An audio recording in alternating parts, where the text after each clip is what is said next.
Welcome back to Virginia This Morning. National Foster Care Awareness Month takes place each May, but two Richmonders are making it happen every day. Well, Jill and Victor Rodriguez join us now this morning to explain everything. Good morning, folks. How are you? Good morning. Tell us about your story and your connection with being foster parents. Well, we've been foster parents with UMFS for about 4 years.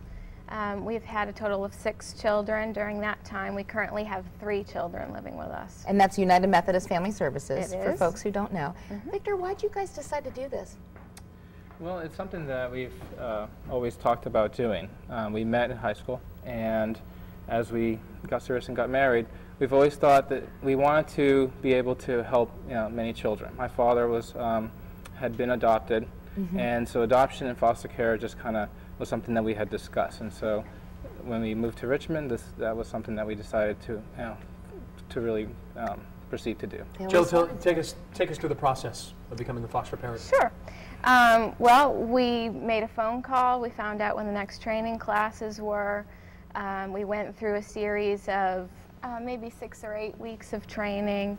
UMFS came out to our house, did a home inspection, wrote up a report. It was very simple. They were very helpful and just made it an easy process. Tell me a little bit, kind of in general, about what types of children have come in and out of your home, and if it's been what you thought it would be?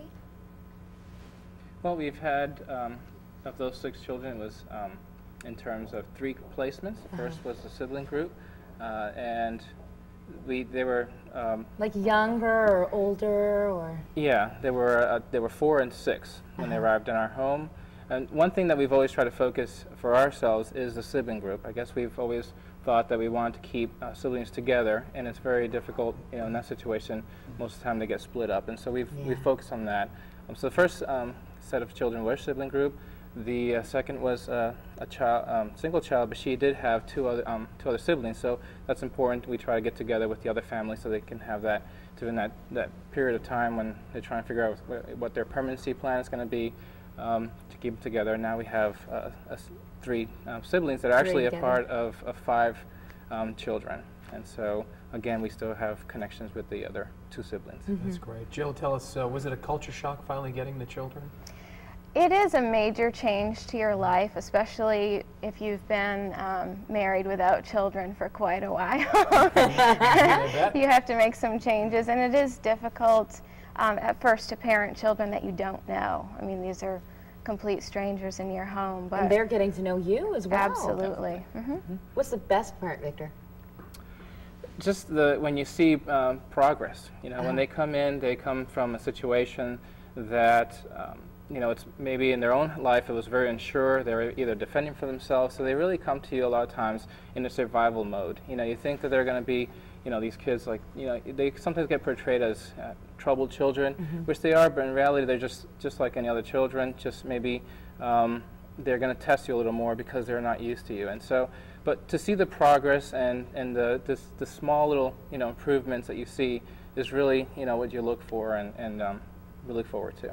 Jill, typically how long do foster parents take care of foster children? Well, it really depends on the case and the child's situation. Our first case, the children ended up returning home to their mother after a year and a half of being in foster care. The second child, we had about 6 months. She left us for 3 months, came back for a few. And these children that we currently have, we've had for 2 years now. It's got to be mixed emotions if they can be reunited with the family, because that's ultimately the goal if that works out for the family. Right. But then you guys have gotten attached to these children. How do you get through that and then move on to help the next child? I think you have to separate your emotions from the situation and realize that this is not a permanent thing, generally, and just wish them well and hope that you can maybe remain in contact with them as they continue to grow up. And Victor, lastly, would you recommend it to someone that's thinking about becoming a foster parent? Absolutely.